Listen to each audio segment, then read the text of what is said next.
ঘুম কেমন হয়? ঘুম কেমন হয়? ঘুম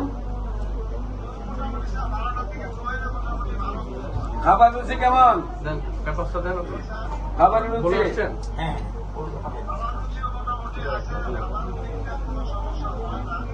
প্রস্রাব কিলার হয়নি? প্রস্রাব কিলার হয়নি?